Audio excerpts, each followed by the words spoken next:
we would have spent more time on that, but there are 2 UFC championship fights this weekend. And as I tweeted a few days ago, maybe the best part of this job for me, Kenny, is watching fighters when they get their first UFC championship opportunity. And for 3 fighters, that chance beckons this weekend. Of course, Kelvin Gastelum had the fight against Robert Whittaker go away in February. So first title shot for Kelvin Gastelum, first title fight for Adesanya, just 13 months into his UFC career. And for Dustin Poirier, this UFC lifer, there was no guarantee, Kenny, that he was ever going to get a lightweight championship opportunity. He has certainly put himself in position, and the fact that he is getting a chance to fight for a piece of UFC gold this weekend, interim or otherwise, just really gets me off the couch. And I love my kids, but I can't wait to get to Atlanta.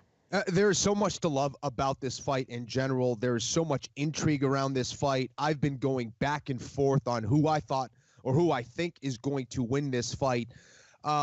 Again, Dustin Poirier, seeing this guy come up, I've cut weight with him in the sauna together when we were cutting weight down to 145 pounds and looking at him and going, man, he's got to be suffering just as bad as I am. He's just as big as I am.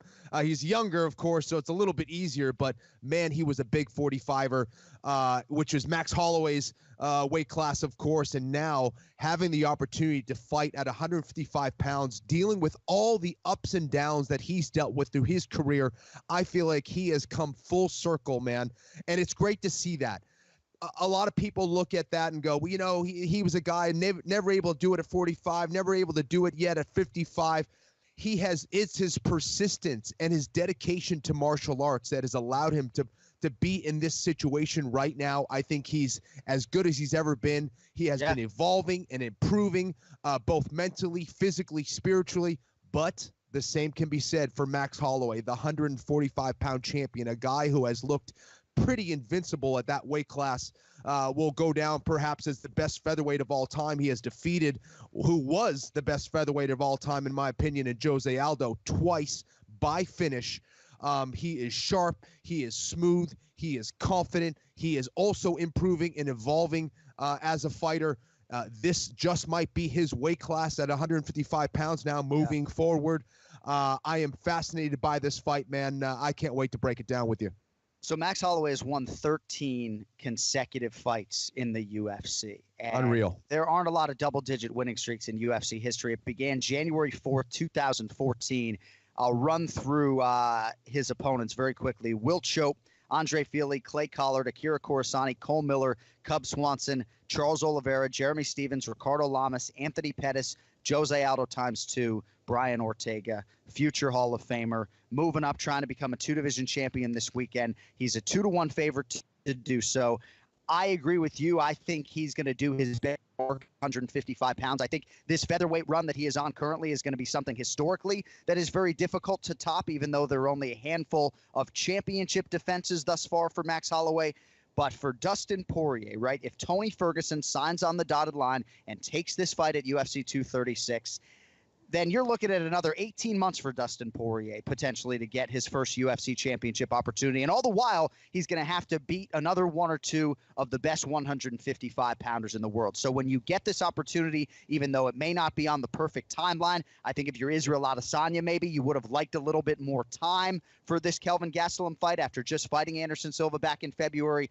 Sometimes you got to take the chance, and it is coming Dustin Poirier's way. He's an underdog, but I'm excited to see what the King of Lafayette, Louisiana can do against a guy in Max Blessed Holloway that just might be the best pound-for-pound fighter in the world today. So a very exciting main event, and we'll get Ken Flo's prediction a little bit later. Longo's got a pick for you on this. All right, so we talked a little bit about Holloway and Poirier off the top of the show, and at 155 pounds, how difficult it is, even if you are a contender, to realize a championship fight. And I think there are a lot of guys in the top 10 that are dealing with that reality, Kenny, sometimes for 3 or 4 years. You know, a guy like Paul Felder, who's won 4 straight fights at 155 pounds, I don't even want to think about how many fights away he is from an eliminator type fight right now. And I say that with all due respect. Justin Gaethje went into that main event against Edson Barboza, for some reason number 8 in the world. Now he's in the top 5 within striking distance. But all of a sudden, you know, Cerrone comes back down, or Pettis goes on a run at welterweight, and they bring some name recognition. And Khabib, of course, is going to defend against the winner of this fight. It's just, it's just hard, man, at 55 to realize these chances. And I'm very excited to see which guy can maximize it this weekend, Max or Dustin.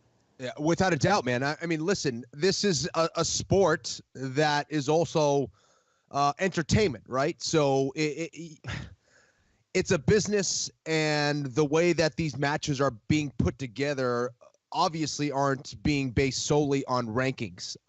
And let's be honest, there's a lot of luck involved in it as well, as far as timing. Being injured, not being injured, being at the right place at the right time, how many people are watching you fight, what kind of business are you bringing to the UFC? What kind of name are you? How much excitement are you bringing to the octagon? Who did you call out or not call out? There's so many factors in putting these fights together. Not all the fighters are going about it the right way, or whatever you want to call it. So Dustin Poirier was at the right place at the right time, and it worked out for him, and he's in a great position to be a belt holder here in the UFC. And for a moment there, with Tony Ferguson's name being a prominent factor, it looked like maybe he was going to be in the wrong place, despite putting the resume on paper. So, and this is the type of fight, too. I think if you're Dustin Poirier, even if you're injured, you ain't pulling out of this one, I mean, because you can be sure if he gets that new UFC championship belt and brings that to Louisiana and puts it on the mantle, he ain't going to care that it's an interim championship belt. You know what I mean? Like, that has been the goal, is to go home. And Kelvin Gastelum, he's had the hashtag on a mission for gold for 6 years now. I really don't want to hear about the interim asterisk this weekend, because these are two huge fights, and I can't wait to call them, Without a doubt, man, there are so great fighters who will never, ever fight for a belt in the UFC. So just getting an interim belt alone is an impressive accomplishment. Again, they're not setting you up against some chump. It's always going to be a difficult fight against another great fighter with a lot of momentum. And this is a huge fight here for Holloway and Poirier. Same goes for Adesanya and Gastelum. 575 or 600 fighters on this roster, and there really aren't a whole lot of happy to be theirs, Kenny, right? Like fighters who are just happy to be on the UFC roster. The overwhelming majority of these men and women have legitimate championship aspirations and feel like getting to the UFC. They are one of the best in the world in their weight class, and that gives them the chance to prove it. And in most cases, right, they get chewed up and spit out. A lot of them are able to make a run and hope that they can be in position to get the opportunity that is going to be bestowed on these 3-4 gentlemen this weekend. So quickly on Gastelum Adesanya before we get to the predictions. So Kelvin Gastelum didn't have a chance to compete back in February, and that was very difficult for him, but certainly will try to take the momentum of that training camp into this one and beat Israel Adesanya, a very different challenge that Robert Whittaker would have been. Now, when Anthony Smith got the chance to fight John Jones, he was hoping to fight him in July. Okay. Instead, he fought him in March, and now is going to fight Alexander Gustafsson before we even get to that July date.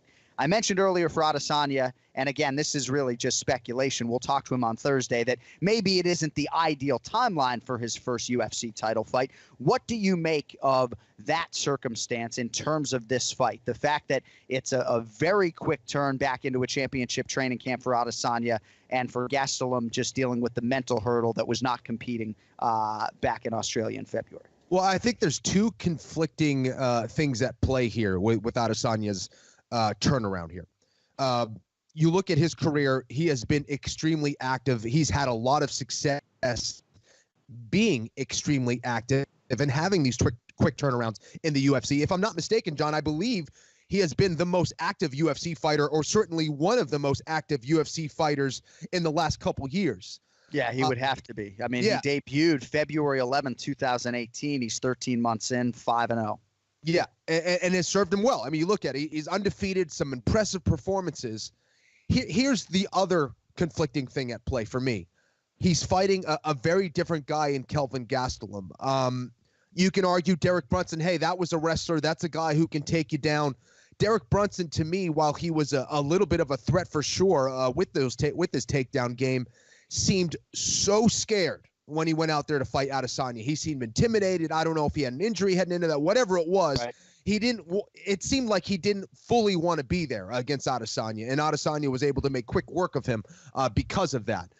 Kelvin Gastelum is a guy that when the lights shine bright, Yep. He comes to fight no matter what. No matter what, this guy loves to fight, and he is going to show all of his skills and more on fight night.